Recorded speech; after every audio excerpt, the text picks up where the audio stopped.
Assalamualaikum warahmatullahi wabarakatuh. Perkenalkan, nama saya Prayogo Setio Budi dari kelas AB1, ingin menyelesaikan ujian akhir semester mata kuliah studi kelayakan bisnis di semester 5 ini. Di sini sudah tersaji untuk soal, ada 7 soal. Langsung saja saya akan ke soal pertama atau yang nomor 1. Di sini untuk soalnya, apa yang diketahui tentang studi kelayakan bisnis terkait pengertian, tujuan, dan manfaat langkah-langkah dalam studi kelayakan bisnis, serta gambarkan dalam bentuk contoh. Baik, di sini saya akan menjawab langsung untuk nomor 1. Untuk studi kelayakan bisnis adalah studi yang bertujuan mengukur kelayakan suatu proyek bisnis. Studi ini berfokus pada identifikasi potensi masalah. Harapannya usaha yang akan dijalankan nanti dapat bertahan lama dan jauh dari potensi rugi. Contohnya seperti bisnis ayam goreng dengan resep keluarga. Adapun langkah-langkah atau poin yang harus ditujukan, yaitu yang pertama untuk penemuan ide usaha untuk melihat peluang bisnis. Yang kedua, melakukan penelitian lebih lanjut terhadap aspek studi kelayakan bisnis dengan mengumpulkan, mengolah, menganalisis hasil hingga menyimpulkan serta menjadikan sebuah laporan akhir. Poin ketiga, evaluasi seperti membandingkan total biaya yang diperlukan dengan profit dan benefit dari bisnis tersebut.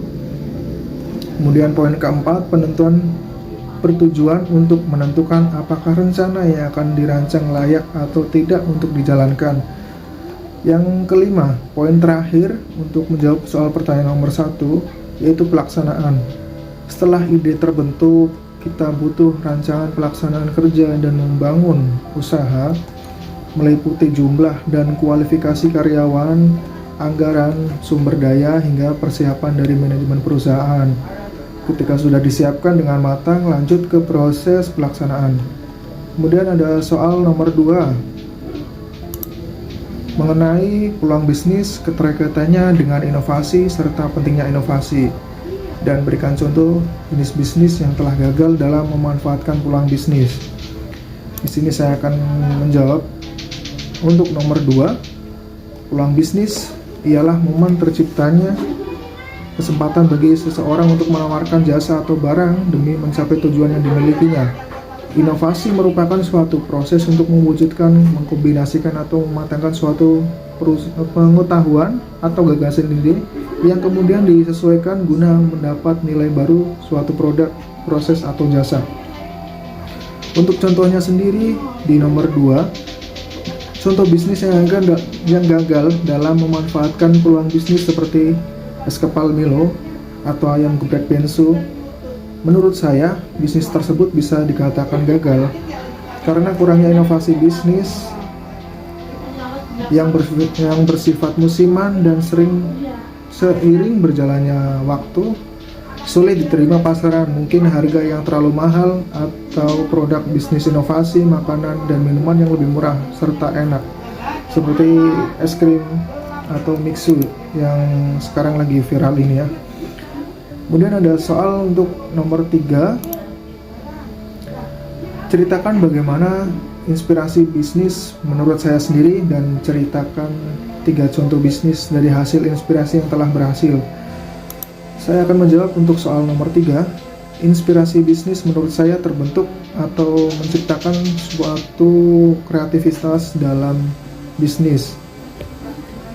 3 contoh bisnis dari hasil inspirasi yang telah berhasil. Yang pertama ada dari Bapak Nadiem Karim.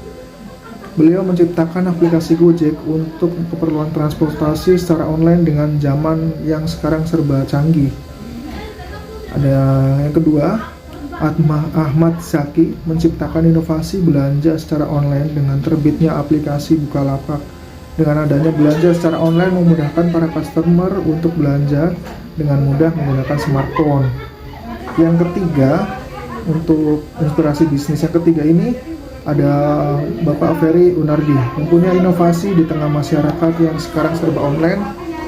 menerbitkan aplikasi Traveloka di bidang pelayanan pemesanan tiket pesawat dan reservasi hotel secara online. Kemudian ada soal nomor 4 di sini dipaparkan, laporkan bagaimana persiapan evaluasi dari rekrutmen SDM sampai masuk ke fungsi organisasi bisnis. Saya akan menjawab untuk nomor 4, persiapan evaluasi dari rekrutmen SDM sampai masuk ke fungsi organisasi bisnis mempunyai beberapa tahap. Yang pertama, identifikasi kebutuhan perusahaan. Yang kedua, mempersiapkan deskripsi pekerjaan. Yang ketiga, membuat rekrutmen plan atau planning rekrutmen. Yang keempat, memulai mencari talent yang tepat. Yang lima, membuat daftar talent teratas. Nomor 6, melakukan phone screening dan wawancara langsung. 7, menawarkan pekerjaan dan onboarding karyawan baru. Lanjut ke nomor 5. Soal nomor 5 di sini terpapar bandingkan analisis bisnis pada masa pandemi dengan sebelum pandemi menurut saya. Di sini menurut saya analisis bisnis waktu pandemi yaitu dengan mengambil peluang bisnis dengan bisnis online shop, menjual produk-produk kesehatan secara online atau menjadi influencer, dan analisis sebelum pandemi menurut saya seandainya kita sudah memiliki usaha secara offline, kemungkinan untuk daya beli para customer agak kurang. Setelah adanya pandemi, kita yang tadinya berbisnis secara offline mencoba beralih dengan metode bisnis online dan menjadikan suatu kebiasaan baru untuk para pelaku bisnis ya. Untuk nomor 6, soal nomor 6 di sini terpapar paparan tentang risiko dalam beberapa aspek. SDM, keuangan, pemasaran, produksi, operasi, dan sistem informasi secara garis besar saja. Di sini saya akan memaparkan untuk jawaban nomor 6. Saran saya tentang risiko dalam beberapa aspek seperti SDM, keuangan, pemasaran, produksi, operasi, dan sistem informasi secara garis besar. Sebelum melakukan hal yang lebih baik, paling utama bisa dimitigasi dulu, dinilai, diukur tingkat risikonya untuk kedepannya akan bagaimana, apakah baik atau tidak untuk mencapai keberhasilan suatu bisnis tersebut. Untuk nomor 7 dipaparkan lagi, yang terakhir ini soal nomor 7, apa yang dapat disampaikan tentang hubungan studi kelayakan bisnis dengan disiplin ilmu lainnya serta berikan contoh. Di sini saya akan menjawab, yang dapat saya sampaikan tentang hubungan studi kelayakan bisnis dengan disiplin ilmu lainnya studi kelayakan bisnis yang dirasakan bagi pengusaha adalah dapat membantu mereka saat mengambil keputusan terkait bisnisnya.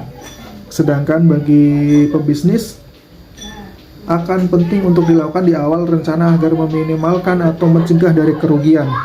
Kemudian ada beberapa contoh misalnya untuk mengetahui apakah produk yang dihasilkan dapat diterima pasar atau tidak. Teori dan ilmunya ada di manajemen pemasaran. Barang dan jasa yang dihasilkan apakah sudah diproduksi secara efektif dan efisien, bisa dipelajari di manajemen operasi, apakah bisnis yang akan dijalankan menguntungkan atau tidak. Manajemen keuangan menyediakan perhitungan proyeksi laba rugi, arus kas, dan rasio-rasio keuangannya. Sekian dan terima kasih untuk penyelesaian jawaban ujian akhir semester 5 mata kuliah studi kelayakan bisnis. Kurang lebihnya saya mohon maaf. Wassalamualaikum warahmatullahi wabarakatuh. Salam sejahtera.